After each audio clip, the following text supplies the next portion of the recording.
네, 이번엔 경제 라이브입니다. 경제 뉴스들 전해드리겠습니다. 오늘 함께 하실 분들은요. 서지용 상명대 경영학부 교수, 황용식 세종대 경영학부 교수 나오셨습니다. 어서 오세요. 안녕하십니까. 안녕하세요. 네, 오늘 새벽 이재명 대통령이 3박 6일간의 정상 외교 일정을 마치고 귀국했습니다.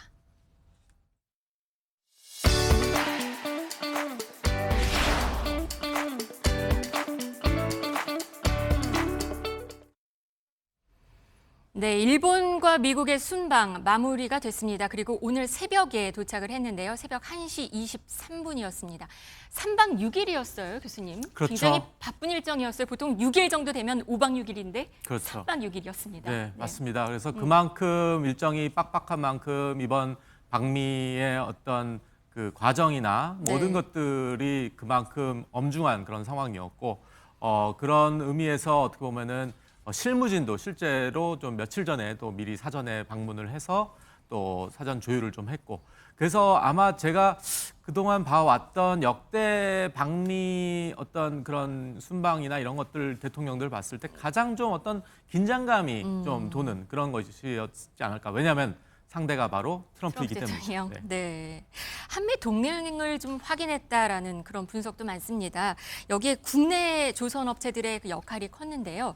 교수님, 이 후속 상황들이 전해지고 있는데 지금 HD 현대중공업 그리고 HD 현대미포 합병했다는 소식도 또 전해졌습니다. 이 조선업계가 좀 많이 움직이는 모습이에요.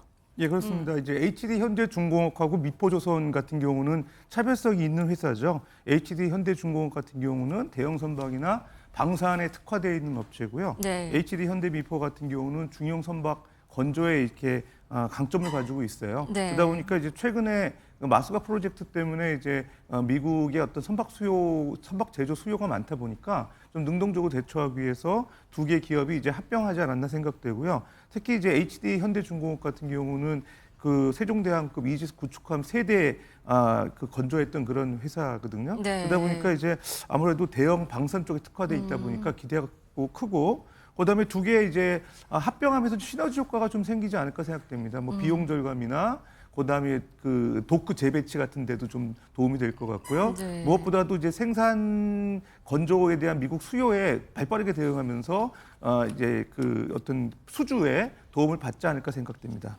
이게 울산에 있죠. 예, 그렇습니다. 예. 같이 있는 근처에 있는 것 같아요. 이 건조 조선소가요. 예, 그렇습니다. 그러니까 이제 아까 말씀드렸던 도크 재배치하고 그다음에 네. 시설을 서로 공유하고 그다음에 또 어떤 규모 효과 때문에 비용 절감 효과도 생길 수 있거든요. 네. 그래서 결과적으로 HD 현대중공업 같은 경우는 2035년까지 방산 분야 연 매출 10조 원 이제 목표를 내세우면서 야심차게 이제 현대미포와 합병을 통해서 새롭게 어떤 그 방산 전문 기업으로 네. 나가려고 하는 계획을 갖고 있는 것 같습니다. 교수님, 이 두 조선 회사 어제 주가는 급등했고 오늘은 좀 그래도 내리기는 했는데 네. 그래도 이 두 회사의 이제 앞으로 목표라는 게 어찌 좀 분명해 보인다는 말씀인데 어떻게 보시나요? 그렇죠. 결국 시장이 반응한 거죠. 시장 어제 뭐 오늘은 좀 약간 소폭 하락했지만 어제 네. 기준으로 봤을 때 이제 HD 현대미포가 14.59%, HD 현대중공업이 11.32% 상승했는데 두 종목 모두 역사적 최고가였습니다. 그래서 아마 이게 또 어떤 재미있는 지점이 장 마감 시간 이후에 이제 합병 공시를 했는데도 이제 HD 현대미포 거래량이 개장 직후부터 크게 늘었던 것이기 때문에 시장이 보는 어떤 그 기대감이 컸다라고 볼 수 있겠습니다. 그래서 이제 코스피 이제 시가총액 65위입니다. 현대미포 같은 경우는. 네, 그래서 아마 이날 어제 거래 대금이 삼성전자, SK하이닉스의 3위를 기록했다라는 거는 그만큼 이 합병에 대한 어떤 시너지, 그 기대감이 컸다라고 볼 수 있겠습니다. 이들 회사 말고도 지금 우리나라 조선 기업 있잖아요. 조선주들은 앞으로 어떻게 움직일까요? 지금 우리나라 국내 조선 산업에 대한 기대가 높잖아요. 네. 네. 그래서 아마 이번에 이재명 대통령 방미에서 워싱턴 일정을 마치고 필라델피아로 갔잖아요. 그게 이제 우리 한화가 이제 미국에 진출한 그런 경우기 때문에 그만큼 이 마스가 프로젝트의 어떤 우리나라의 어떤 역할, 그다음에 그 기대감이 크다는 것이죠. 어떻게 보면은 이제 우리 말고도 뭐 조선업에는 뭐 일본, 중국 이런 또 영향 있는 국가들이 있지만 우리가 이상하게 또 이런 마스가에 어떻게 보면 맏형 역할을 했다. 그래서 네. 트럼프가 그것에 계속 얘기했고요. 그래서 우리 이재명 대통령이 그것도 화답을 했고, 그래서 앞으로 이제 이러한 조선주들의 어떤 성장세, 그 안에서도 여러 가지 유형의 조선업이 있거든요. 뭐 LNG 선도 있고, 대형 선박도 있고, 컨테이너 선도 있고, 중형선, 이지스 군함, 뭐 여러 가지 유형의 조선업이 다 한꺼번에 동반 상승할 가능성이 있다고 생각합니다. 미국 정부는 해외 건조 제한법이라는 그러니까 법을 갖고 있어요. 그래서 이걸 우리 기업들이 이거를 이용을 할 수가 없는 상황이었는데 이걸 행정명령을 통해서 우회할 수 있는 방안을 만들겠다. 그리고 한국에 이런 얘기를 귀띔을 했다고 지금 전해지고 있거든요. 그러니까 한국에서 미군의 어떤 군함의 선체를 일부를 만든 다음에 그거를 미국에 가져가서 조립할 수 있는 길을 열었다. 이런 얘기가 들리고 있는데 이건 무슨 내용인가요? 그렇죠. 이것이 이제 어떻게 보면은 매우 중요한 겁니다. 이 번스 톨랩슨 법이라고 미군 군함이나 군함 선체를 일단 구성 주요품 이를 해외에서 건조할 수 없습니다. 이거는 당연히 이제 안보 문제와 직결되는 부분이죠. 그리고 이제 존슨법이라고 미국 내 항로를 운항하는 선박은 미국 내에서만 건조해야 되는 겁니다. 네. 근데 이런 것들을 다 행정명령을 통해서 우회적으로 한국에서 생산할 수 있게끔 한다라는 거는 어떻게 보면은 그만큼 마스가 아까 말씀드렸던 우리나라의 역할이 클 수 있고, 그다음에 뭐 HD 현대든 뭐 이런 울산에서 이거를 어떤 블럭 모듈화해서 그거를 미국에다가 보내고 그것을 이제 최종적으로 미국에서 조립할 수 있는 그런 여건이 형성되기 때문에 매우 어떻게 보면은 우리 조선업에게는 매우 이런 조치 해제가 수혜가 될 수 있다라고 생각합니다. 네. 그리고 또 방미 기간에 대한항공 얘기도 하나 있었는데요. 대한항공이 보잉기를 100세대를 사겠다 이런 얘기가 나오면서 또 재밌는 건 미국 증시에서 이 보잉기 관련된 주가도 뭐 많이 움직였다고 해요. 네, 그렇습니다. 이제 한미 정상회담에서 여러 기업들이 이제 미국 기업들과 계약과 MOU 체결을 했었었는데 네. 그중에서 주목할 것도 이제 대한항공의 그 계약 체결인데요. 우리나라 한화 70조 원 정도의 규모의 투자 계획을 발표했는데 미국에서 이제 보잉사로부터 항공기 100세대 이게 주로 이제 차세대 그 고효율 항공기라고 해요. 그거를 네. 이제 도입하기로 했고 2030년 말까지 도입 예정입니다. 그러다 보니까 이제 그게 한 50조 원 정도 규모가 되고요. 20조 원 정도는 나머지 GE 에어로스페이스하고 쉽게 얘기해서 이제 그 엔진이나 여러 가지 정비 서비스 계약을 체결했거든요. 네. 그것도 한 예를 들어서 130억 불 정도 규모가 되는데 요런 그 계약을 토탈 합쳐서 70조 원 정도 되니까 뭐 적지 않은 금액이고요. 결과적으로 이제 대한항공 같은 경우는 미국 시장 진출의 어떤 교두보가 좀 확보가 됐다고도 볼 수 있고 또 미국의 어떤 주요 항공업체하고 여러 가지 그 제휴나 교류를 통해서 우리나라 항공산업 발전에 도움이 될 것 같고요. 결론적으로 말씀 주신 것처럼 그 미국의 이제 그 항공 관련 보잉사 그다음에 GE 에어로스페이스, RTX 이런 주가들이 어제 뉴욕 증시에서 많이 올랐거든요. 그러니까 그런 것들을 보게 되면 미국 내에서도 한국 그 주요 기업인 대한항공과 그런 그 제휴가 얼마나 좀 그 기업 어떤 전망에 도움이 되지 않나 이렇게 네. 투자자들 보고 있는 것 같습니다. 대한항공은 어떨까요? 우리나라 기업 입장에서는?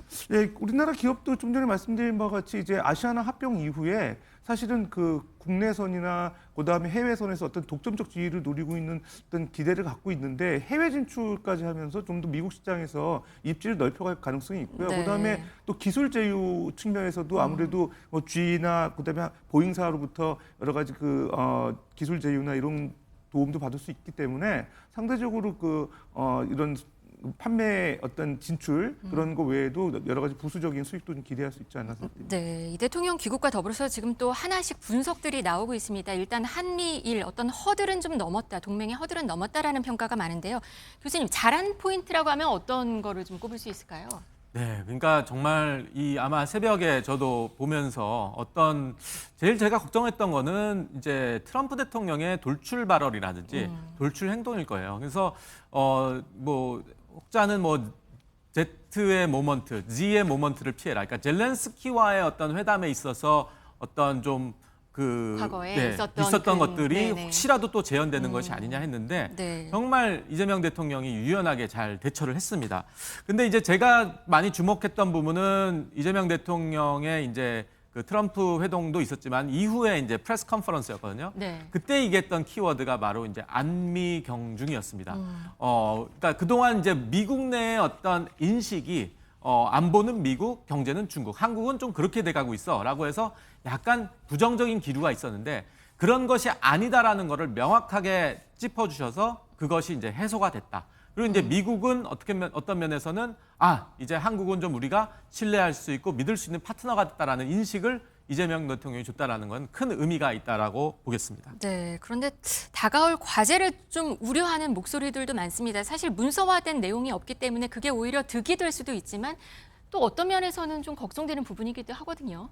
그렇죠. 그래서 이런 말이 있죠. 악마는 디테일에 있다. 그래서 결국에는 이 디테일로 들어갔을 때 거기에 어떤 어려움이 또 기다리고 있을 거다라는 말이 있는데 어떻게 보면 이제 트럼프 대통령이 어떤 뭐 스케치로 말하면 큰 스케치를 이제 그려줬고 그 안에 이제 뭐 색칠을 하고 또 좀 더 이렇게 세부적으로 들어가야 되는 부분이라서 뭐 관세적인 문제라든지 이런 것들은 실무진에서 잘 해결할 거라 생각하고요. 다만 좀 우려스러운 것이 연초에 아마 일본하고 이시바 총리하고 아마 회동 때 분위기 좋았거든요. 네. 근데 막상 몇 개월 후에 이 실무적으로 들어갔을 때는 조금 말이 뭐 달라졌죠. 엄청난 투자를 해라 막 네. 요구하고 그러니까 그런 부분은 우리가 한번 좀 예의주시해야 될 것 같습니다. 통상에 대해서도 사실 뚜렷한 결과물을 나오지는 않았는데요. 교수님, 이제부터 거친 무역 협상이 시작되는 걸까요? 예, 그럴 것 같습니다. 이제 그 알루미늄 철강에 대한 관세가 지금 50% 정도 부과된 상황이고, 그다음에 자동차에 대해서도 최혜국 우대 조치를 취하겠다고 이제 트럼프 대통령이 얘기했는데 아직 15% 예상되는 관세가 결정이 되지 않았어요. 그런 그 일정 확정이 좀 필요할 것 같습니다. 그리고 이제 알루미늄 철강 같은 경우도 관세율이 너무 높기 때문에 여러 가지 이런 그 기업 간의 협력을 통해서 한미 기업 간의 협력을 통해서 이제 우리나라 기업들이 주요 기업들이 미국에 투자하는 걸 레버리지 활용해서 이제 그 알루미늄 철강 관세율이 좀 낮추는 데 이제 기여를 해야 될 것 같고요. 네. 그다음에 두 번째는 이제 한미 농산물 그 협약인데 지금 미국의 상무부 장관 같은 경우는 한국의 그 농산물 개방에 대해서 어느 정도 상당히 그 진척된 듯한 발언을 하고 있어요. 그래서 본인들도 계속 미국의 어떤 농산 예를 들어서 축산물이라든가 또 쌀이라든가 이런 쪽의 개방에 대한 언급을 좀 하고 있는데 사실 압박을 논의된 하는 내용은 거군요. 없거든요. 네네. 그러다 보니까 이런 거에 대해서 미국 측은 아마 그래도 비관세 장벽 완화죠. 그러니까 예를 들어서 검역 절차를 뭐 간소화한다든가 이런 쪽에 압력이 있을 것 같아가지고 그런 거에 대한 좀 협약을 구체화해야 될 것 같고요. 네. 그다음에 이제 마지막으로 이제 최근에 이제 트럼프 대통령이 또 언급했던 알래스카 LNG 그 투자에 대한 불확실성이 우리나라 그 경제에 어느 정도 도움이 되는지 그런 것도 좀 따져볼 필요가 있거든요. 도움이 되는지요? 상당히 불확실성이? 지금 불확실성이 큰 네. 편이에요. 지금 일단 긍정적인 측면으로 보게 되면 MMBTU당 이제 가격이 알래스카 LNG를 도입했을 때 6불 정도 되는데 네. 지금 동북아에서 LNG 가격은 한 15불 정도 되거든요. 그러면은 도입 싼 건가요? 가격이 이제 낮아질 가능성이 있기 때문에 네. 상대적으로 긍정적인 측면이 있고 우리나라 중동 의존도를 좀 낮출 수 있는 그런 에너지 다변화에도 좀 도움이 될 것 같아요. 네. 근데 초기 투자 비용이 적지 않고 일종의 예를 들어서 우리나라 그 LNG 기업에 이제 그 사업에 투자했을 때 그런 그 투자 현금 흐름이 어느 정도가 될지 잘 모르고 언제 회수될지 이건 상당히 불확실성이 크거든요. 실익을 잘 따져봐야 되지 않을까 생각됩니다. 네, 실익을 잘 따져봐서 알래스카 LNG 얘기도 해주셨습니다. 근데 아까 교수님이 안미 경중 얘기를 했단 말이에요. 근데 네. 말씀을 하셨는데 이게 좋은 시그널이라고 말씀을 하셨는데 중국을 또 자극한 면이 있어요. 그렇죠. 그래서 중국이 이제 어떻게 보면은 좀 발끈했다. 그리고 이제 아마 우리 사절단이 아마 그 중국에서 이제 시진핑 주석이 만나주지 않았다. 뭐 그렇게 해서 여러 가지가 있는데 이게 과연 앞으로 결국에는 이제 이재명 대통령이 이런 거를 모르진 않았을 겁니다. 그래서 아마 뭐 또 이런 중국과 우리는 늘 미국 사이에서 줄타기를 해야 되는 어떤 그런 상황이었는데 이제 앞으로 이제 중국의 스탠스가 어떻게 나올지 그런데 이제 저는 가장 중요한 기점이 이제 경주 에이펙이라고 생각해요. 그래서 이번 가을에 있을 경주 에이펙에서 과연 이제 우리나라의 역할이 무엇인가? 그때 이제 어떻게 보면 에이펙은 세계 정상들이 다 모이는데 시진핑 주석이 왔을 때 어떻게 보면은 트럼프와 또 시진핑 그 사이에서 우리가 어떻게 보면은 또 중재자 역할을 하는 모습을 보인다면은 네. 또 우리 한중 간의 갈등 또 미중 간의 갈등도 해소될 수 있는 어떤 피스메이커 역할을 할 수 있다라면 너무 좋겠다는 생각을 해봅니다. 네, 이재명 정부 첫 한미 정상회담은 그래도 불협화음 없이 그래도 무난하게 끝났다는 그런 평가가 우세합니다. 그렇지만 구속력 있는 어떤 약속은 없었기 때문에 진짜 협상은 지금부터 시작이 아닐까 싶고요. 만반의 준비를 해야 될 것 같습니다.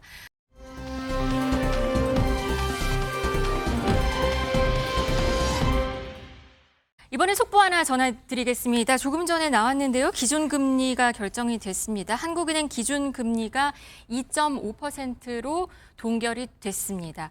교수님, 결국 동결이었네요. 그래도 예. 동결이 조금 우세했었죠? 마지막에 가다 많이 보니까. 우세했습니다. 뭐 예상되는 금리 전망에도 저도 이제 동결을 예상을 했는데 네. 실제적으로 가장 주요한 요인은 최근에 이제 가계부채 증가나 그다음에 부동산 가격 상승의 우려가 반영이 됐던 것 같고요. 실제적으로 소비자 물가지수 같은 경우는 이제 CPI는 이제 전년 대비 이제 소폭 감소했어요. 그러니까 실질적으로 2025년 7월 연간 인플레이션율이 이제 2.1%였는데 올해 지금 보시면 전년 대비 전월 대비 2.2%보다 낮아졌거든요. 네. 그럼에도 불구하고 금리를 동결했다는 거는 그만큼 이제 여러 가지 가계부채 문제라든가 부동산 가격 상승이 좀 우려됐다는 측면이 있고요. 우리나라가 2.5%인데 이제 미국 같은 경우는 지금 4.5%거든요. 네. 근데 미국은 지금 보통 우리나라는 이제 CPI를 기준금리 여러 가지 물가 상승 지표로 보고 있는데 미국은 PCE 지수를 보고 있어요. 이제 PCE 지수 개인 소비 지출 물가 지수 상승률인데 요게 지금 6월 기준으로 볼 때 2.6%거든요. 근원 PCE 같은 경우도 지금 2.8%로 되게 높아요.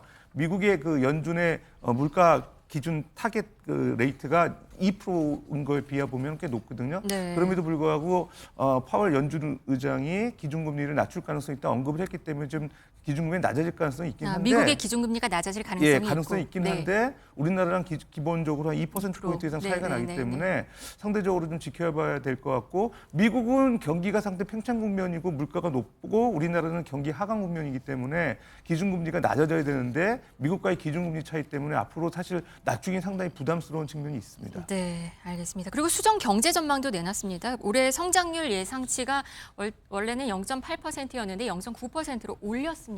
네. 그래도 좋은 시그널이네요. 그렇죠. 그래서 0.1%포인트는 뭐 상승해서 좋다라고 볼 수 있겠지만은 네. 어떤 심리적 마지노선이 이제 경제 성장률을 이제 1% 이상이 넘어가야 되거든요. 그래서 이것이 이제 어떤 긍정적인 시그널로 작용할지. 그래서 아마 뭐 앞서 아니면 오히려 경기를 우려하고 있다고 볼 수도 그럴 있는 수도 건가요? 있습니다. 네. 그래서 아까 교수님께서도 뭐 금리 향후 어떻게 될 것인가 뭐 예상을 하셨지만 올해 만약에 이제 금리 인하를 한다면은 이런 배경이 아닐까 싶습니다. 그래서 1% 성장률 아래로 지금 되어 있기 때문에 아마 추가로 금리 인하를 한다는 것은 이런 배경이 될 가능성이 있다. 앞으로 네. 하반기 하반기 네, 중에요. 네. 한 번 더 금리 인하를 할 수 있을 거라고 있을 보시죠. 수도 있습니다. 10월 중에 그렇게 생각합니다. 알겠습니다. 개인적인 생각입니다. 어떻게 보세요? 금리 인하. 예, 한 번 정도 할 것 가능성은? 같고요. 네네. 주요 요인은 이제 내수 침체, 경기 부양 측면에서 한 차례 정도 고려를 할 가능성이 있습니다. 그래서 네. 올해는 지금 2.5%인데 2.25% 정도에서 움직이지 않을까 생각됩니다. 0.25%포인트 예. 정도 다음번에 한 번 정도 더 낮출 수 예, 있을 내년 것이다. 상반기 정도에 한 번 또 고려할 것 같습니다. 알겠습니다. 이번에는 좀 다른 이야기를 좀 해보겠습니다. 커피값 이야기 한번 해볼게요. 커피 한 잔으로 하루를 시작하시는 분들 많으신데요. 이제는 좀 이것도 부담스러워질 것 같습니다.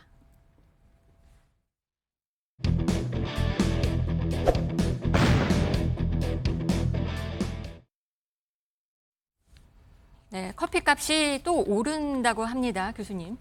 네, 맞습니다. 그래서 이게 이제 선물 지수인데요. 27일 미국 뉴욕에 있는 IC 선물 거래소에서 26일 현재 시간 파운드당 3.85달러로 1개월 전보다 한 30%, 29.1% 정확하게 말씀드리면 높은 가격에 거래가 됐습니다. 이거는 이제 그만큼 이제 관세 영향이 있는데 주로 이제 커피 하면은 브라질 아니겠습니까? 네. 그래서 브라질산 원두의 50% 관세를 미국이 부과를 했죠. 그래서 거기에 따른 어떤 가격 상승 요인이 된 것입니다. 그래서 이것이 이제 전체적으로 뭐 우리나라가 정말 커피를 사랑하는 민족 아니겠습니까? 그래서 이것이 결국에는 우리 소비자 물가 지수라든지 또 그 커피 체인점에 있는 커피의 어떤 최종 가격에 좀 반영이 되지 않을까라는 그런 우려가 많이 있습니다. 원두 가격이 오르면서 이제 커피 가격이 오를 것이다라고 예상을 하는 건데요. 이게 기후 변화 이슈도 있고 또 관세 영향도 있다고요? 예, 그렇습니다. 이제 실제로 이제 브라질 원두가 전 세계 그 상당히 공급이 많이 되고 있는데 미국이 이제 브라질에 대해서 50% 관세를 부과했기 때문에 당연히 이제 수입 단가가 높아지면서 소비자 가격이 전이되고 있고요.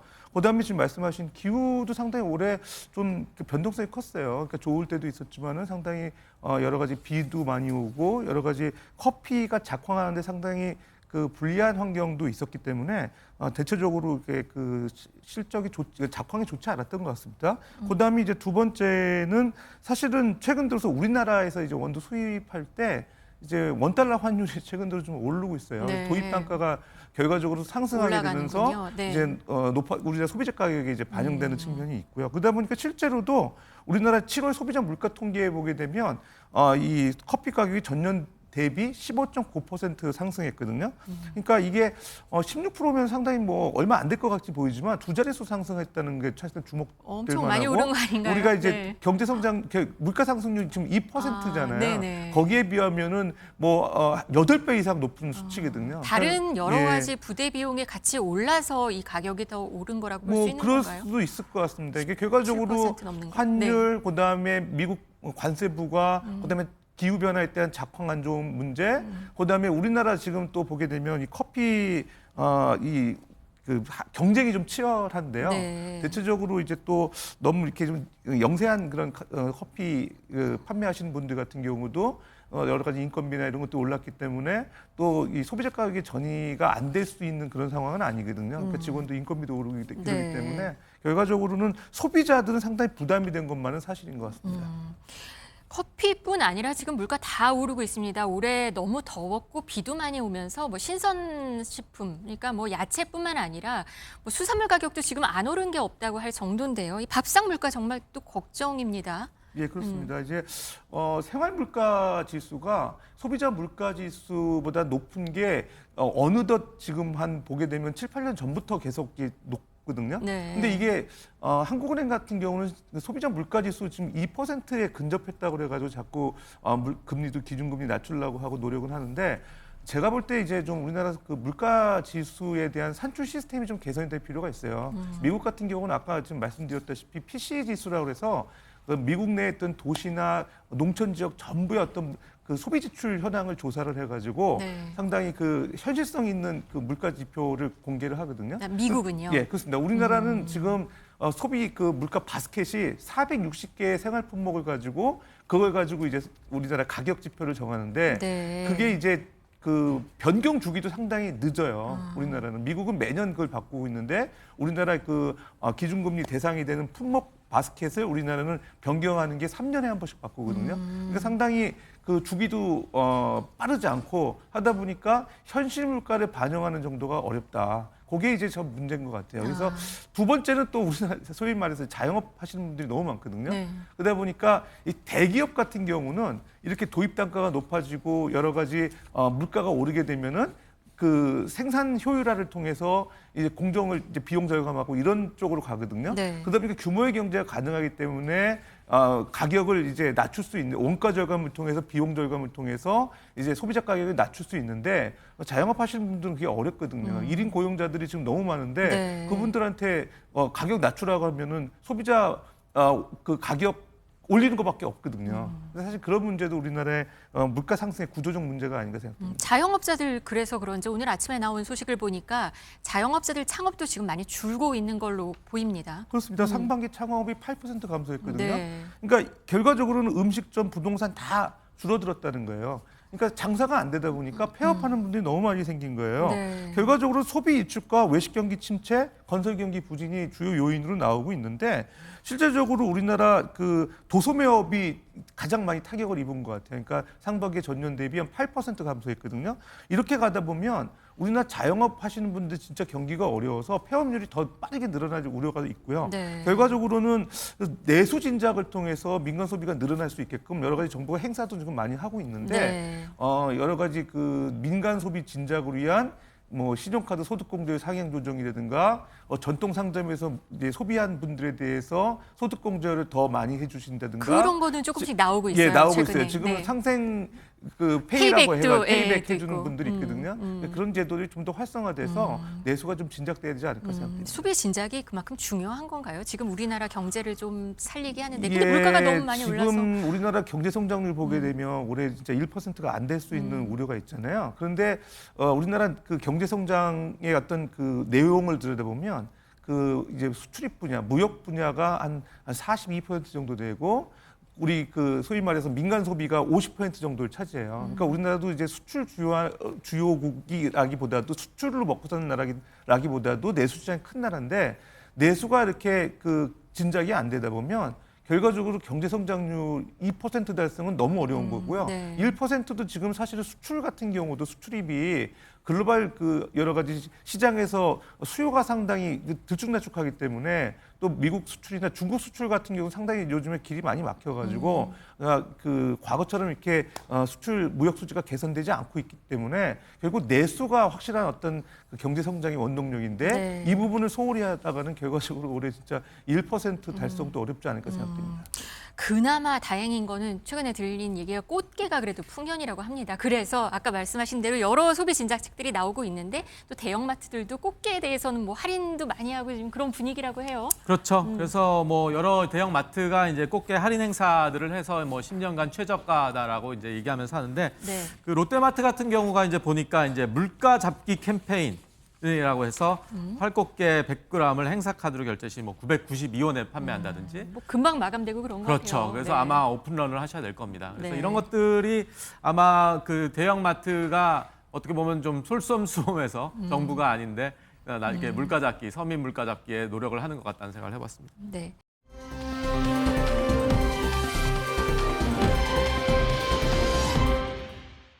좀 재밌는 얘기 하나 이번엔 해볼게요. 요즘 캐대언 열풍 속에서 우리나라 한국 문화가 전 세계적으로 돌풍을 일으키고 있습니다. 그런데 여기에 K 찜질방 등장했습니다.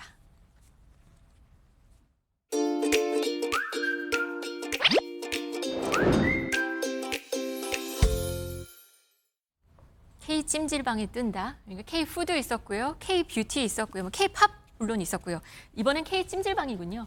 네. 그렇죠. 그래서 아마 우리의 어떤 뭐 우리는 너무나도 잘 아는 그런 문화적 요소인데 해외 많은 어떤 관광객들이라든지 그런 분들은 이제 이게 매우 신기한데 이거를 어떻게 그 알게 됐느냐? 바로 우리 뭐 지난주에도 얘기했던 네. K-팝 데몬 헌터스에 나오는 한 장면 때문에 그래서 어떻게 보면 이런 그 문화 콘텐츠적인 요소가 또 관광 소비로 이어질 수 있는 어떤 기회를 우리가 찾게 된 것이죠. 네, 외신에서 이거를 집중 조명을 하면서 좀 눈길을 끄는 것 같아요. 그렇죠. 그 아마 사우스 차이나 모닝 포스트 기자가 실제로 본인이 홍콩이요. 네. 네. 홍콩의 홍콩 사우스 차이나 모닝 유명한 포스트. 이제 네, 일간지인데 네. 직접 본인이 체험을 한 것 같아요. 그래가지고 아마 한국에 있는 찜질방을 이제 체험한 것을 이제 아주 상세하게 했는데 뭐 미국 달러 기준으로 한 12달러라고 하는데 17,000원 기준으로 해가지고 고급 찜질방에서 정말 뭐 한증막, 소금방, 뭐 냉탕, 온탕, 뭐 심지어 이제 세신, 뭐 때밀이라고 하죠. 네. 그거를 체험했다라는 것이 아주 이색 체험이다라는 것을 이제 뭐 자랑을 하듯이 네. 기사화해서 이게 이제 전 세계적으로 화제가 됐다고 생각합니다. 근데 이거 봤더니 한국의 세신 문화를 자세히 다뤘다고 해서 저도 좀 찾아보니까 이게 더 아줌마스 바디 스크럽이라는 영어 표현을 썼더라고요. 네, 이게 아줌마라는 것이 이제 아마 그 외국 그 한국에 관심 있는 외국인들 사이에서 많이 그냥 그 용어를 그대로 쓰나 봐요. 네. 뭐 시니어, 뭐 올드 레이디라는 말을 안 쓰고 아줌마, 네. 아저씨 이렇게 쓰는 것 같아서 아마 그런 세신사들이 또 엄청난 또 베테랑들 아닙니까? 그렇기 때문에 그 베테랑들의 어떤 그 손길로 이제 그 어떻게 보면은 몸을 깨끗하게 하는 그런 과정이 좀 이색적으로 다가왔던 것 같아요. 그래서 제가 미국인이나 서양인들한테 물어봐도 이런 뭐 이렇게 바디 스크럽이라는 거에 대해서 많이 생소해 하는데 네. 우리 문화가 이렇게 좀 전수된 것이 아닌가 생각이 됩니다. 아, 이 때밀, 그러니까 세신이 우리나라에만 좀 있는 건가요? 예, 아무래도 서양 사람들은 이제 찜질 네. 문화가 발달되지 않다 보니까 네. 이렇게 그 때밀이로 이렇게 몸 닦는 그런 문화는 아닌 것 같고요. 네. 특히 우리나라에 이제 찜질 문화가 많이 발달돼 있죠. 그러다 보니까 이런 세신 문화로서 이제 바디 스크럽에 대한 관심들이 외국인들이 좀 많은 것 같고요. 특히 이제 뭐 최근에 이제 관광객들이 국내에 많이 들어오시고 계시고 올해 이제 2025년 4월 기준으로 보면 관광객 수가 한 215만 명 정도로 해가지고 2019년, 그러니까 우리가 코로나 직전에 비교해 봤을 때 한 95.7%까지 회복이 됐다고 그래요. 네. 그러니까 코로나 이전까지도 회복이 되고 있어서 새로운 어떤 관광, 즐길 수 있는 문화 개발도 우리나라 관광 산업 발전에 도움이 되지 않을까 생각됩니다. 아까 그 소비 진작 얘기하셨는데 수출만으로 우리나라 경제 쉽지 않은 상황에서 소비 진작을 하고 내수 활성화를 하는 게 필요하다. 여기에 외국인들을 이렇게 많이 오고 이러면 그게 도움이 되는 거죠? 그렇습니다. 이제 실제적으로 우리 그 지급결제 어떤 카드 쓰는 분들 많은데 카드 지급결제 수단에서 신용카드 쓰시는 분들이 많은데 최근 들어서 이제 그 카드사들이 내수 그러니까 내국인들 대상으로 하는 회원 유치보다는 외국인 관광객이라든가 국내 거주하시는 외국인들 대상으로 해서 회원 유치하려고 되게 노력을 많이 하고 있어요. 네. 이런 분들이 아무래도 이제 그 소위 말해서 내수에 기여할 수 있는 부분들이 많고 한 번 이게 소위 말해서 방문하실 때마다 사용하는 신용카드에 익숙해지게 되면 계속 그 신용카드를 이용해서 매출을 가맹점에서 일으킬 가능성이 많거든요. 그러다 보니까 이런 분들이 아무래도 우리나라 내수 진작에 상당히 도움이 된다고 생각해가지고 뭐 그런 어떤 행사들을 많이 카드사들이 하고 있는 것 같고요. 네. 정부에서도 이제 그런 그 외국인들 유치를 위해서 이렇게 우리나라 볼거리라든지 우리나라만이 갖고 있는 어떤 독특한 문화 개발을 해서 관광 산업으로 발전시킬 필요가 있다 생각됩니다. 교수님은 어떻게 보셨어요? 이게 지금 대중목욕탕 이게 캐리언 이후 좀 많이 관심을 갖게 되는 어떤 분야일 수도 있는데 실제 외국인 관광객들이 우리나라 찜질방 좀 가고 이러면 우리나라 경제에도 도움이 될까요? 그렇죠. 그래서 아마 그 카드사에서 이제 보면 다 데이터로 나옵니다. 근데 네. 재밌는 것이 이제 6월 20일부터 7월 19일 한 달 동안의 대중목욕탕 여행 콘텐츠의 외국인 관광객 거래액이 전월 동기 대비 84%가 실제로요. 네. 캐대헌의 역할이라고 볼 수 있겠죠. 그래서 이게 무엇을 의미하느냐? 이런 문화 콘텐츠가 관광과 연계될 수 있는 이 파급력을 보여준 것이기 때문에 앞으로 한국관광공사가 많이 이 부분을 좀 보셔야 될 것 같다는 생각이 듭니다. 여러 가지 이벤트를 좀 많이 만들어야겠습니다. 그렇죠. 네. 다만 아까 홍콩 외신 기사 보니까 17,000원에 뭐 네모탄 레스토랑까지 다 즐길 수 있다 이랬는데 이건 좀 추가 별도 비용이 필요한 거니까 조금 네. 확인을 해야 될 것 같습니다. 네. 오늘 경제라이브 여기서 마무리하도록 하겠습니다. 서지용 상명대 경영학부 교수, 황용식 세종대 경영학부 교수와 함께했습니다. 고맙습니다. 감사합니다.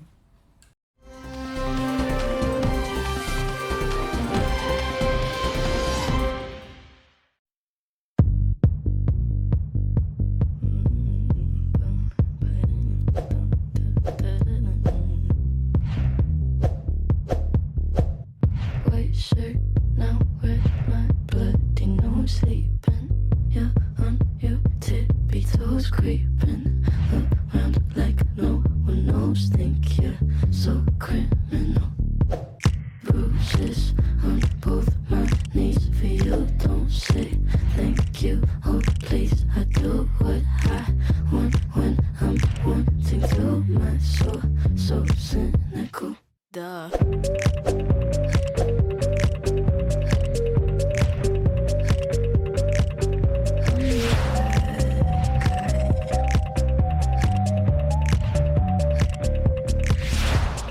I like it when you take control, even if you know that you don't own me. I'll let you play.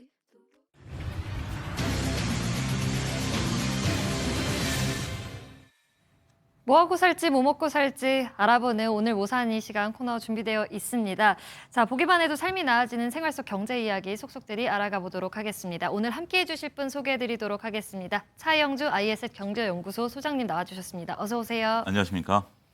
자, 오늘 다뤄볼 주제 명품 브랜드의 변신입니다. 해외 명품 브랜드들이 국내에 카페를 낸다든지 레스토랑을 내는 경우들이 늘고 있는데요. 이렇게 패션 카테고리를 넘어서 F&B, 식음료 쪽으로 영역을 확장하고 있습니다. 이 부분 자세히 살펴보도록 하겠습니다. 최근에 이 3대 명품 브랜드 중에 한 곳이 레스토랑을 낸 게 화제가 되고 있어요. 팝업 스토어도 했었고 다음 달에 오픈 예정이라고요. 예, 그렇습니다. 우리가 그 사진을 하나 좀 볼 필요가 있다라고 좀 말씀드릴 수가 있겠는데 네. 거기서 이제 우리가 그 지금 사진 속에 보이는 비프 만두를 출시를 했습니다. 네. 근데 비프 만두가 3덩이가 나오는데 과연 얼마나 할까요? 만두요? 네. 만두? 몇 조각이 들어가죠? 3조각이 세 들어갑니다. 조각? 예. 보통 만두 하면 한 4,000원 정도 그렇죠. 하니까 그래서 한 3개니까 한 12,000원. 제가 정도 힌트를 하지 드렸던 게 이제 비프 만두입니다. 이게 이제 소고기로 만든 만두인데요. 소고기. 이게 무려 48,000원 한다라고 합니다. 세 조각이에요? 예, 세 조각인데 1인당 16,000원이라는 계산이 나오는데요. 네. 그런 만두 한 게 이제 루이비통이라는 저 만두 사진에 나오고 있는데 만두피를 오. 잘 보면 네. 루이비통 그 로고가 저기에 이제 찍혀 있었다라고 오. 하네요. 그렇기 때문에 이것이 이제 청담동에 만두 가게를 연다라고 말씀드릴 수가 있겠습니다. 이 만두는 누가 만드느냐? 네. 궁금하죠. 과연 네. 어떤 손으로 만들었길래 48,000원이 하느냐? 그러게요. 국내 미쉐린 스타 셰프가 이것을 만들고 있고요. 프랑스 셰프들과 협업을 해서 이 제품을 만들어냈다라고 하네요. 아무래도 이제 프렌치 감성과 그다음에 네. 한국적인 요소가 이제 들어가 있는데요. 비프 만두니까 이 안에 이제 장의 주재료는 이제 소고기가 되겠죠. 네. 여기에 우리의 간장과 참기름을 육수로 해서 만들었다라고 합니다. 그래서 달콤한 맛, 감칠맛, 뭐 얘기만 들어도 한번 먹어봄직한 그런 부분들, 가격만 별로 따지지 않는다라면요. 그러게요. 그런데 가격 얘기가 나오는데 이 비싼 걸 그럼 누가 먹어? 그러니까요. 라고 하는데요. 다음 달 1일 날 오픈하는데요. 첫째 주 주중, 그러니까 첫째 주 오전은 이미 예약 꽉 찼습니다. 예약이 다 찼어요. 예, 그리고 이제 두 번째 주 주말 같은 경우 예약 대기에 걸어야 된다라는 정도로 현재 상당히 좀 인기가 있다. 인기몰이를 좀 하려고 하고 있다. 이렇게 정리가 가능하겠습니다. 근데 말씀해주신 이 브랜드는 진짜 패션 브랜드잖아요. 그렇습니다. 근데 패션 브랜드가 음식 쪽에다가 이렇게 사업을 한다? 이 부분이 정말 신기하다 이렇게 바라보는 분들이 네. 있는데요. 사실 이게 놀라울 것도 아닌 게 네. 다른 명품 브랜드들은 그렇죠. 이미 카페도 운영을 하고 있는 경우가 많더라고요. 제가 지금 이제 루이비통 만두를 말씀을 드렸는데요. 우리가 에르메스라든지 크리스찬 디올, 구찌 같은 경우도 우리나라에 이미 네. 매장을 열었다라고 합니다. 에르메스 같은 경우 이제 강남에 매장 카페를 네네. 열었다라고 좀 이미 알려진 사실이고요. 크리스찬 디올 같은 경우도 청담과 성수에 카페를 운영하고 있는 그런 상황입니다. 구찌 같은 경우 이태원에 레스토랑을 연 이후에 청담에도 현재 지금 새로운 레스토랑을 열 계획이다라고 말씀을 좀 드릴 수 있겠습니다. 이렇게 지금 나서고 있는 것들 중에 하나는 현재 지금 우리가 젊은 소비층들이 경험 중심 소비를 하다 보니까 아무래도 지금 이제 고가의 제품을 처음에 접하는 것보다 네. 이 매장 옆에 있는 이런 카페라든지 레스토랑 이런 것을 감으로써 전체적으로 명품을 경험하는 이런 효과가 나타난다라고 좀 말씀드릴 수 있겠죠. 그러다 보면 나중에 강한 시너지가 나타나지 않을까라는 업계에 계산된 셈법이 들어가 있다라고 말씀드릴 수 있겠습니다. 아무래도 명품을 한번 경험해 보면 그래 이거 뭐 나라도 하나 좀 갖자라는 그런 수요가 좀 뚜렷한 그러한 경영학적인 결과치에 따른 행동이 아니겠나 이렇게 말씀드릴 수 있겠습니다. 네. 브랜드 입장에서는 뭔가 브랜드를 담은 카페나 레스토랑을 차려서 고객들과의 접점을 늘리려는 시도겠고 또 소비자 입장에서는 그 전보다는 조금 적은 소비를 하면서 어찌됐든 그 브랜드를 경험할 수 있는 것 그렇죠. 같습니다. 특히 우리나라 같은 경우에는 뭔가 특이한 공간에 간다든지 특이한 음식을 먹게 되면 SNS에 올려서 홍보를 하기도 하잖아요. 이러한 레스토랑의 특징을 놓고 본다면 인테리어라든지 식기 이런 것들 그다음에 음식을 내놓은 플레이팅이 다른 데보다는 좀 다릅니다. 그러면 뭐죠? 소위 사진빨이 잘 나옵니다. 사진을 그렇기 찍죠. 때문에 우리도 보통 저도 이제 가족들하고 식사를 하다 보면 제가 먼저 손 못 댑니다. 제가 손 대면 큰일 납니다. 사진을 먼저 찍은 다음에 허락을 받고 먹어도 되니? 그러고 먹어야 되는 거죠. 근데 지금 화면에 나오는 것처럼 저렇게 네. 이제 다양한 뭐 플레이팅이라든지 모습들을 놓고 본다라면 참 감성, 그러니까 젊은 층들, 소위 MZ 세대들이 자신들의 SNS에 홍보하고 싶은 네. 그런 욕구를 충분히 불러일으킨다라고 좀 말씀드릴 수가 있겠죠. 따라서 근데 이러한 것들이 단순하게 우리가 지금 뭐 소위 사진빨이 좋다라는 것뿐만이 아니라 내가 어디서 무엇을 먹었느냐는 홍보가 되는 거 아니겠습니까? 그쵸. 자연스러운 명품의 홍보가 된다라고 좀 말씀드릴 수 있겠습니다. 디올 카페가 생겼을 때 네. SNS상에서 디올 본 매장보다 이 카페가 더 인기를 끌었다라고 하네요. 그럴 정도로 네. 상당히 인기가 있었는데 여기에는 무엇이 있었느냐? 프랑스 유명 제과 셰프가 만든 마카롱. 여성분들 상당히 좋아하시죠? 마카롱이 있었고 그다음에 현지에서나 맛볼 수 있는 스페셜 음료가 판매가 됐다라고 하네요. 덕분에 아메리카노 한 잔에 19,000원을 받기에도 가격이 불구하고 상당하네요. SNS 인증샷을 나타내는 명소가 됐다라고 좀 말씀드릴 수 있겠습니다. 네. 지금 현재 이런 것들이 되다 보니까 저도 이제 오늘 처음 알았는데요. 먹거리도 패션이 될 수 있구나라는 오. 거죠. 우리가 이제 패션이라는 것은 단순하게 입고 들고 하는 네. 것이 이제 패션이다라는 건데 지금 사진에 나오는 것 사진들을 계속 보시면서 아 이쁘다 나도 한번 가보고 싶다라는 생각들을 많이 하실 거예요 시청자분들께서 그런 분들 보면 저게 상당히 먹는 거를 넘어서서 차원을 넘어서서 이쁘다라는 부분들이 있기 때문에 우리가 이제 루이비통의 이제 청담에서 만두를 만들면 그들이 원하는 것은 나는 청담에서 루이비통 만두를 먹었다라는 그런 용어가 만들어지기를 좀 내심 기대하고 있다. 이런 네. 것도 콘텐츠화 하겠다. 이런 것도 좀 전달해 드릴 수 있을 것 같습니다. 이렇게 명품 브랜드들이 본업이 아닌 어찌 보면 부업을 식음료 사업에 이렇게 쏟는 걸 보면 말씀해 주신 대로 뭐 홍보 효과도 있겠지만 어떻게 보면 이 패션이나 가방 분야에서 좀 극심한 소비 침체, 업황 부진이 일어나서 그런 거 아닐까 이렇게 예상을 해보기도 할 텐데요. 그렇죠. 뭐 실질적으로 글로벌 불황이 있다 보니까 명품 소비가 줄어든 건 사실입니다. 그러니까 하나의 타겟책으로서 앞서 언급드렸던 경험 소비 이런 것들을 좀 나타내는 건데요. 실질적으로 수치상으로 놓고 보면 명품 소비가 이제 줄어든 것이 뚜렷하게 보입니다. 네. 우리가 이제 프랑스 명품 그룹인 루이비통, 모에, 헤네시 같은 경우 올 상반기 매출이 굉장히 전년 동기 대비해서 4%나 오. 줄어든 우리나라 돈으로 한 64조 정도 나타났다라고 하네요. 네. 근데 영업이익 같은 경우는 14조 정도니까 오히려 15%나 감소한 그런 모습들이다라고 말씀드릴 수 있겠습니다. 구찌를 소유한 캐린 같은 경우도 매출이 전년보다 16%나 감소한 모습들을 좀 보여주고 있는 상황이고 실질적으로 구찌 매출이 1년 새 26%나 급감했다라고 하네요.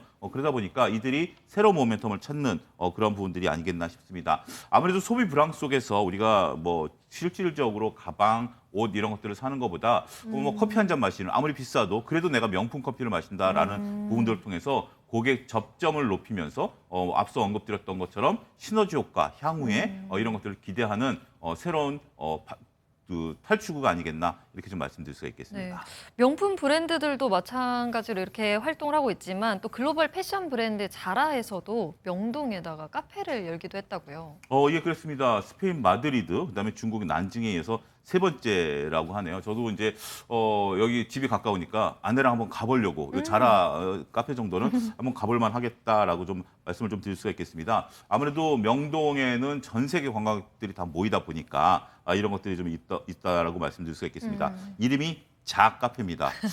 자칫 잘못하면 여기서 낮잠을 자고 올 수도 있는 그런 분위기는 아니겠죠. 근데 이제 자 카페 같은 경우 각 도시, 그러니까 이제 스페인과 중국, 우리나라 있는데 네. 각 도시의 전통과 문화를 현대적으로 재해석했다라고 합니다. 그러니까 우리나라 같은 경우는 궁궐의 돌담기를 모티브로 해서 인테리어를 했다라고 해요. 그리고 이제 여기 가보면 제가 좋아하는 수정과를 모티브로 한 수정과 라떼가 있다라고 하니까 꼭 가서 먹어보고 다음에 말씀드리도록 하겠습니다. 그리고 이제 모나카 이런 것들을 만나볼 수 있으면서 국내외 관광객들을 맞이하고 있다라고 좀 말씀드릴 수 있겠죠. 아무래도 고객들이 카페에 머무는 동안 우리가 이제 음식도 이제 찍죠. 이제 나오는 네. 이제 뭐 커피라든지 뭐 만두 이런 것도 찍지만 인테리어도 이제 찍어서 SNS에 올리다 보니까 여러모로 효과가 나타날 수 있지 않을까 말씀드릴 수 있겠습니다. 네, 그렇겠네요. 이렇게 음식도 그렇고요. 화장품 사업에도 이렇게 브랜드들이 또 관심을 가지고 접근을 하기도 하더라고요. 어떤가요? 예, 그렇습니다. 아무래도 이제 전체적으로 봤을 때 우리가 명품이다라고 하면 일단 가격대가 좀 있죠. 네. 그래서 명품일 수도 있긴 하겠습니다만 그런 부분 그들이 이제 아무래도 그 고가의 명품들을 소비하는 층들은 있습니다만 그것이 부담스러운 분들에게는 우리가 이제 화장품 같은 경우 그쵸. 원래 불황에는 립스틱이 잘 팔리고 네. 색깔이 진해진다라는 속설이 있지 않습니까? 그런 부분들이 효과가 나타나는 것이 아니겠나 싶어요. 롯데, 신세계, 현대백화점 3사에 따르면은 프라다라든지 에르메스, 지방시 같은 명품 화장품 매장 매출이 무려 16에서 24%나 증가했다라고 합니다. 루이비통, 모에, 헤네시 앞서 언급드렸던 프랑스 명품 그룹이죠. 여기 보면 패션 가죽 제품보다 향수 화장품은 오히려 1.8% 늘었다. 앞서 이제 감소한 얘기만 했는데 네. 위로 화장품은 늘었다라고 합니다. 그렇기 때문에 불황기에 앞서 언급드렸던 것처럼 작은 것에 만족을 주는 립스 효과가 나타난 게 아니겠나라고 싶습니다. 그래서 프라다 뷰티에서 지난해 국내에서 공식 런칭을 하고 지난 22일 날 요거 한번 줄 서 사보실 필요가 있을 것 같아요. 세계 최초로 핸드크림을 한국에서 런칭을 했습니다. 그러니까 이건 다른 나라에 없는 우리나라에서만 할 수 있는 프라다 뷰티에서 구할 수 있다라고 좀 말씀드릴 수 있겠죠. 네. 그다음에 이제 루이비통 같은 경우 뷰티 컬렉션을 이제 우리나라에서 조만간 하면서 립스틱이라든지 립밤, 아이섀도우. 근데 이들의 특징은 뭐죠? 반복 구매를 한다라는 그렇죠. 것들이죠. 한번 사면 계속 쓰게 되죠. 그렇죠. 가방 같은 경우도 물론 어느 정도 일정 기간 사용하는 부분들이 있긴 하겠습니다만 립밤이라든지 아이섀도우 같은 경우는 정말 뭐 여성분들에 따라 다르긴 하겠습니다만 1년에 또 몇 개씩 쓰시는 분들도 있지 그렇죠. 않습니까? 그런 부분들이 있으면서 그렇게 되면 내가 이것을 마음에 들면 반복 소비가 일어나고 반복 소비가 일어나면 해당 매장을 반복으로 방문하다 보면 우리가 뭐 가랑비에 옷 젖는다고 가다 보면 또 가방도 하나 살 수 있고 뭐 이런 부분들이 있기 때문에 접근 가능한 사치를 내세우면서 적정을 높이고 있다 이렇게 네. 설명할 수 있겠습니다. 접근 가능한 사치라고도 표현을 해주셨고 또 작은 것에 만족을 주는이라는 표현도 쓰셨습니다. 이 부분을 이렇게 다른 말로 해보자면 스몰 럭셔리를 소비자들이 그런 패턴을 가지고 소비 성향을 나타내고 있다라고 할 수 있을 것 같은데요. 이 스몰 럭셔리 트렌드에 대해서 좀 설명을 해주신다면요. 아무래도 합리적으로 명품을 소비하겠다라는 부분들인 것 같아요. 지금 이제 삼겹살이 1인분에 2만 원. 저 같은 사람에게 몇 인분씩 먹은 사람한테 굉장히 부담됩니다. 그다음에 자장면도 거의 10,000원대 육박할 정도에 있는 입장에서 어차피 이제 뭐 고물가 상황이긴 합니다만 그래도 우리가 뭐 기본적인 생필품뿐만이 아니라 아무래도 뭐 우리가 문화를 향유한다라든지 네. 아니면 럭셔리 제품들을 소비하고 싶은 욕구도 인간이 갖고 있는 기본 욕구 중에 하나라고 하네요. 그렇기 때문에 외제차라든지 명품의류, 주얼리 같은 고가 제품을 우리가 소비하지 못할 바에는 화장품이나 향수처럼 비교적 합리적인 그리고 네. 내가 일상적으로 쓰는 거 립스틱 하나 바르면서 나 좀 만족감을 느낀다 이런 부분들이 분명 존재하는 거죠. 네. 남성분들은 이제 자동차를 운전하면서 그런 만족감을 좀 느끼는 부분들이 있는데 그렇기 때문에 우리가 이제 스몰 럭셔리에 대한 부분들을 하는 겁니다. 카톡 선물하기 자주 쓰시죠? 네, 저 자주 저도 씁니다. 이제 오늘 아침에 한 지인이 생일이어가지고 네. 커피 브랜드에서 커피를 하나 줬는데요. 여기서 보면 스몰 럭셔리 카테고리가 추가가 됐답니다. 본 것 같아요. 예, 그렇기 때문에 정말 친한 절친이라든지 이런 네. 분들한테 한번 써보세요. 그리고 너만 받지 말고 나한테도 보내라. 이렇게 얘기를 하시면 아무래도 좋지 않을까 싶습니다. 팬데믹 이후에 우리가 이제 불경기 뭐 이런 것들이 나타났습니다만 MZ 소비 세대들의 소비가 뚜렷하게 나타나고 있기 때문에 이러한 우리가 이제 스몰 럭셔리 카테고리가 생성이 됐다 이렇게 말씀드릴 수 있겠습니다. 또 스몰 럭셔리 카테고리의 한 예로 또 들 수 있을 법한 게 망고 빙수 아닐까 싶은데요. 빙수하면 망고 빙수죠. 저희가 상당히 좋아하는 망고 빙수인데 이게 지금 호텔에서 먹으면 네.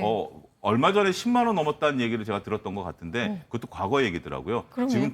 지금은 무려 한 15만 원 정도 한다라고 하네요. 그런 부분들인데 이게 2011년 호텔에서 이제 빙수를 내놓은 이후에 네. 매달 2만 원씩 매년 이렇게 올랐다라고 합니다. 그래서 일반 빙수랑 비교했을 때 한 10배 정도 비싼 네. 빙수이긴 합니다. 그럼에도 불구하고 많은 분들이 심리적 소비를 위해서 찾는다라고 얘기를 합니다. 그리고 이제 우리가 여성분들, 남성분들 많이 쓰는 이제 샴푸라든지 네. 향수 이런 것들이 백화점에서는 28만 원짜리 샴푸, 40만 원대 향수가 이제 잘 팔리고 있다라고 하네요. 인데 누가 사가느냐라고 보면 MZ 세대가 여전히 전체 한 78% 정도 사간다라고 하기 때문에 상당히 좀 인기가 있는 건데 100ml 향수 기준으로 40만 원이면 일반 향수가 한 5만 원에서 7만 원 정도 뭐 이 정도 하니까 비싸다라는 느낌이 들긴 하지만 그럼에도 불구하고 MZ 세대들의 인기를 끌고 있다 이렇게 설명이 가능하겠습니다. MZ 세대들을 잘 저격한 걸까요? 또 주류 시장에서도 스몰 럭셔리 흐름이 타지기도 한다고 그러던데요. 예, 그렇습니다. 기성 세대들, 지금 부모님 세대들일 때, 우리가 주류 같은 경우 부어라 마셔라 하던 세대에서는 싼 게 빚이 좋다라는 건데 네. 지금은 오히려 소주가 안 팔린답니다. 오히려 위스키라든지 무알콜 맥주. 네. 저도 이제 술을 좀 줄이면서 무알콜 맥주를 찾는데 정말 다양해졌어요. 정말 다양해졌다라고 좀 말씀드릴 수 있겠습니다. 그러면서 이게 헬시 플레저라는 또 신조어가 나타나 있습니다. 네. 우리가 건강 관리와 먹는 즐거움을 동시에 추구하는 그런 부분들이면서 소비 형태로 나타났습니다. 아무래도 우리가 술을 먹되 많이 먹지는 않으려고 보니까 내가 좋아하는 것들을 먹는 요즘 하이볼 즐겨 드시죠. 네, 친구분들하고 맞아요. 하이볼 즐겨 네. 드시고 그다음에 그러다 보니까 이제 위스키 판매가 좀 늘어나는 부분들이 있다라고 좀 말씀드릴 수 있겠죠. 그리고 이제 우리가 기존에는 식당에서 먹다가 요즘은 파티 문화도 발달돼 있고 집에서 이제 먹는 문화도 발달되다 보니까 무알콜 맥주 같은 경우 저 같은 경우도 여름에 일하고 집에 들어와 가지고 시원한 무알콜 맥주 집에 쟁여놓고 있거든요. 네. 그렇기 때문에 주류세 안 내기 때문에 의외로 쌉니다. 이거는 술이 아니기 때문에 음료이기 때문에 그렇게 한 잔 먹고 또 일을 할 수 있는 거니까 기분은 내되 일을 또 할 수 있는 부분들이니까 여러분들 혹시 뭐 술 먹는 게 내가 술이 좀 약해 부담된다라면 이런 것도 한번 활용해 보시는 것도 좋은 팁이 되지 않을까 싶습니다. 네, 저희가 소비자의 소비 패턴 중에서 스몰 럭셔리 이 부분을 짚어봤는데 사실 우리가 이전 시간에는 짠테크라고 해가지고 네. 뭐 저소비하는 MZ 세대들 이런 부분을 짚어본 적도 있거든요. 약간 좀 상반된 소비 패턴 아닌가 싶은데 이렇게 양방향으로 나타나는 이유가 뭐죠? 아무래도 우리가 이제 전체적으로 보다라면 그러니까 우리가 이제 소비 양극화, 그다음에 이제 소득의 양극화 이런 부분들이 일어나는데 우리나라 특징 중에 하나다라고 합니다.